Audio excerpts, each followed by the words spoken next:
জিনেরা আগে আকাশের উপরে উঠে ফেরেশতারা কি বলে চুরি করে শুনে আসতো। হঠাৎ জিনেরা আর উপরে যেতে পারে না, উপরে যেতে চাইলেই ফাআতবাআহু শিহাবুন সাকিব, আগুনের পাথর মারা হয়। ঘটনা কি? সব জিনেরা বৈঠক বসালো। ঘটনা কি? আগে কত তথ্য আগে জেনে যেতাম, জেনে গণকদেরকে বলতাম, গণকরা আমাদেরকে ধন্যবাদ জানাইতো। তো এখন তো আসমানের সিকিউরিটি এত বেড়ে গেল কেন? কারণ কি? ওই যে শেষ নবী আসার কথা যে মনে হয় চলে আসছে, দেখো তো কোথায় আসছে উনি।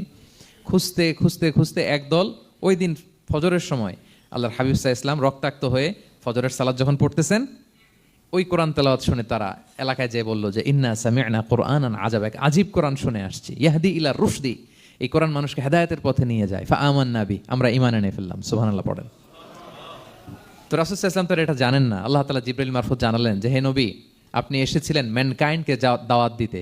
তায়েফের তারা দাওয়াত গ্রহণ করে নাই, ম্যানকাইন্ড রিজেক্ট করেছে। কিন্তু আরেকটা জাতি আছে যাদেরকে আপনি দেখেন না, তাদেরকে বলে জিন কাইন্ড, মানে জিন জাতি। পুরো জিন জাতি কালিমা পড়ে মুসলমান হয়ে গিয়েছে নবী।